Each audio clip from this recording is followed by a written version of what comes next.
cycle. So Krebs cycle ini adalah salah satu proses di dalam kita punya cellular respiration di mana dia berlaku di dalam matrix, okey, matrix of mitochondria. Okay, so bila kita sebut pasal matrix of mitochondria ini, kita kena bayangkanlah kat mana agaknya dia punya location. So bila sebut location dia, kita lukiskan. Okay, yang bulat ni, ini adalah organel mitochondria, di mana dalam organel mitochondria ni kita ada kristal. So ini kristal dia. So matrix ini adalah cecair dekat bahagian dalam ini. So ini adalah intermembrane space, dan ini outer membrane, dan ini adalah inner membrane yang kita bincangkan dalam video sebelum ini. So di mana dalam Krebs cycle ini dia melibatkan banyak molecules dan step. Okey, di mana molecules dia, cara nak ingat dia agak sedikit kompleks, tapi saya ada cara yang agak mudah lah untuk kamu ingat, di mana saya akan gunakan mnemonic ini. Orang cakap I kuat sangat study fizik dan matematik. Ini untuk molekul. Okay, untuk proses pula saya akan ingat mnemonic ini. Okey, proses proses. So kalau proses saya akan ingat CIOO, cio so ao. Cio so ao. Di mana kat cio so ao ni saya akan letak OD sikit dekat sini. Okey, dia boleh letak cio dodo tapi tak sedap bunyi dia. So saya letak cio so ao. Okey, so macam mana kita nak faham pasal proses ini? Sebenarnya O ni stands for oxidation. Okey, O ni oxidation. S tu saya rasa kamu dah boleh agak dah, dia substrate level phosphorylation. Okey, I ni isomerization, dan yang lain tu kita akan bincangkan dalam video seterusnya, bukan video dalam slide seterusnya. Okey, so jom kita bincangkan apa dia Krebs cycle. Okey, untuk Krebs cycle ini kita akan membuat menggunakan bulatan. So kalau kamu buat bulatan, kamu bahagikan bulatan ini kepada 8. Okey, ada 8 bahagian. 1, 2, saya tulis 1, 2, 3, 4, 5, 6, 7 dan 8. Okey, so bulatan ini sangat penting. Kenapa bulatan ini sangat penting? Sebab bulatan ini yang kita akan letakkan kita punya Krebs cycle.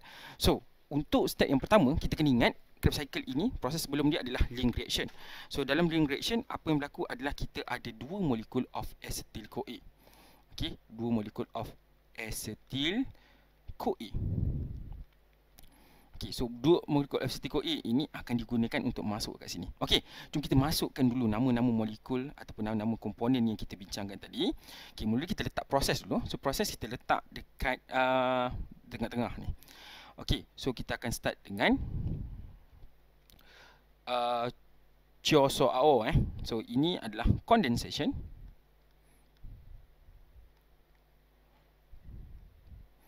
Okey, so ini adalah isomerization. Isomerization, saya letak pendek je. Ini adalah oxidative phosphorylation, maksudnya oxidation and decarboxylation.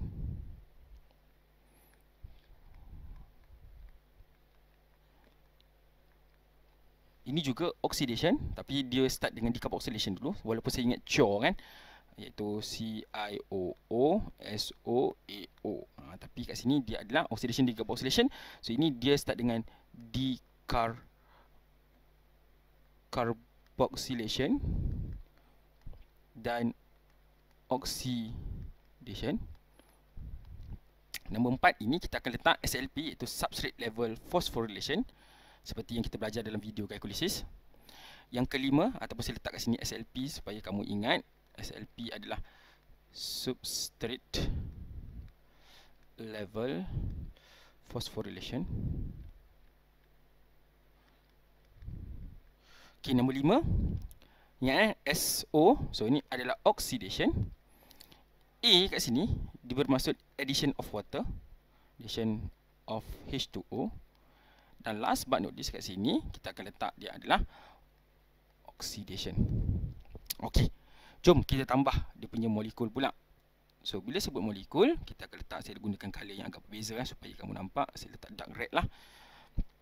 Okey, kat sini kita akan letak nama dia dark red, takut tak nampak. Saya tukar color lain, saya tukar color hitam lah, senang. Okey, so ini kita akan gunakan.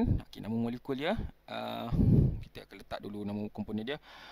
Orang cakap I kuat sangat study fizik dengan matematik. Okey. So ini proses, ini adalah molekul. So ini kita akan letak dia sebagai oxaloacetate. So berapa karbon oxaloacetate ni? 4 karbon. Okey, oxaloacetate ini kita letak citrate. CIT, citrate. Berapa karbon? 5 karbon. Tengah-tengah ni kita akan letak isocitrate.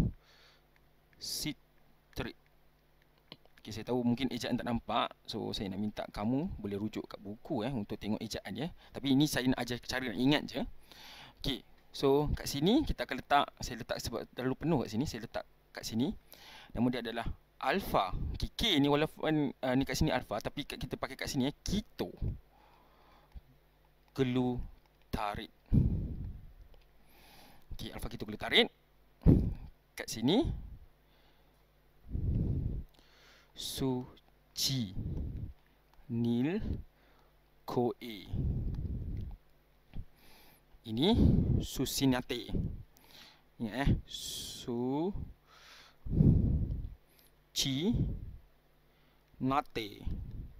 Okey, alpha keto glutarid tadi dia 5 karbon. Succinyl-CoA dia 4 karbon.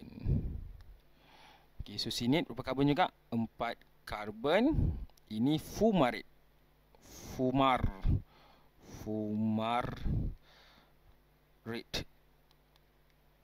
Dan ini adalah malate.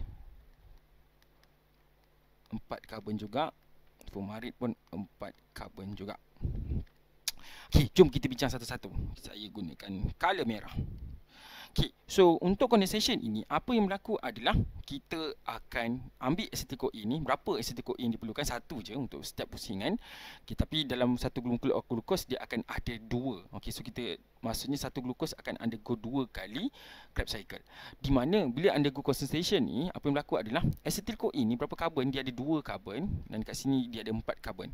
Ni oxaloacetate ni 4 karbon. So 2 campur 4 jadi 6. Okey, so kat sini saya ada buat kesilapan sikit. Kat sini 6 karbon. Sekejap saya tukar. Sini 6 karbon dan sini 5 karbon. Okey. So apa yang berlaku adalah dia akan menggunakan proses yang kita bagi sebagai condensation, di mana kat sini CoA akan keluar. CoA akan keluar. Okey. So dia akan bergabung, iaitu acetyl-CoA campur dengan oxaloacetate, dia akan membentuk citrate.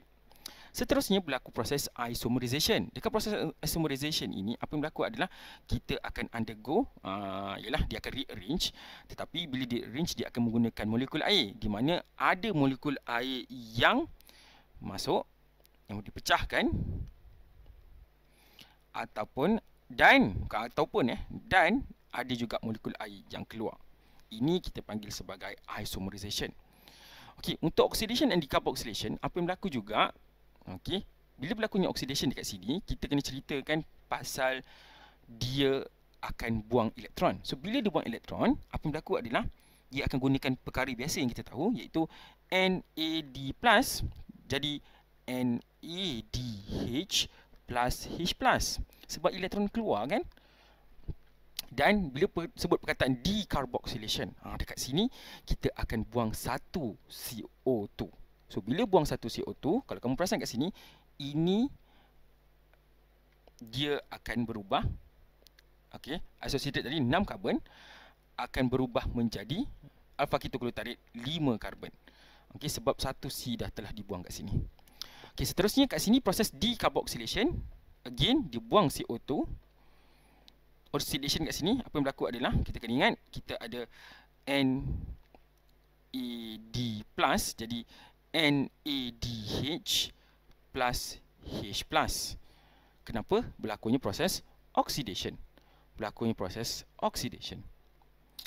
Okey, so pada masa sama juga akan masuknya satu molekul yang kita panggil sebagai molekul CoA, coenzyme tadi.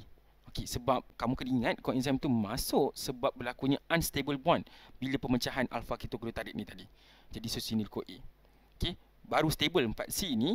So masa succinyl CoA ni nak tukar jadi succinil, apa yang berlaku adalah coenzim A ni akan keluar balik. Dia akan pecah dan dia ada yang kita bagi sebagai high energy bond. So bila sebuah high energy bond kat sini, kita akan gunakan satu molekul yang berbeza. SLP ni maksudnya kita nak buat satu ATP yang baru. So bila kita nak buat satu ATP yang baru, apa yang berlaku adalah kita akan menggunakan, kita nak buat ATP tetapi bond terlalu kuat, apa yang kita akan gunakan adalah kita akan gunakan GDP. So GDP akan terima fosfat dari sini, tenaga tu dia akan gunakan untuk dia attach dengan fosfat yang baru, PI. Saya letak fosfat PI kat sini. GDP dapat tenaga jadi GTP, di mana fosfat itu pula later on dia akan transfer fosfat ni tadi, PI ni pergi dekat ADP jadi ATP. Sedikit kompleks kat sini.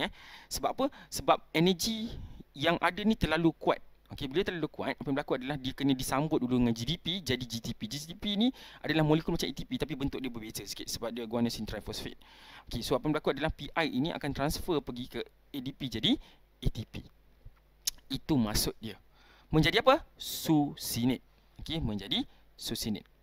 Seterusnya undergo oxidation. So bila undergo oxidation kat sini, apa yang berlaku adalah dia buang elektron tetapi dia tak pakai NADH kat sini, dia pakai FAD.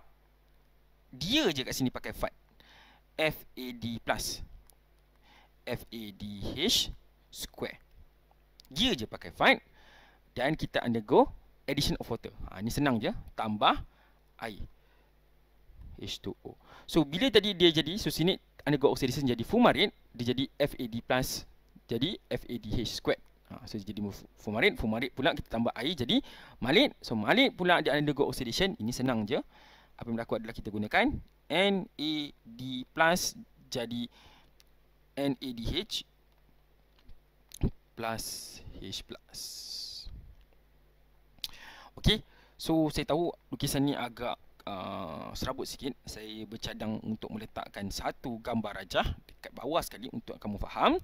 Tengok betul-betul untuk menggunakan Google Link. So kamu boleh juga faham tengok gambar ini. So cuba kita kumpulkan apa komponen-komponen produk yang terhasil kat sini. Jom kita cerita. Bagi satu molekul of glucose,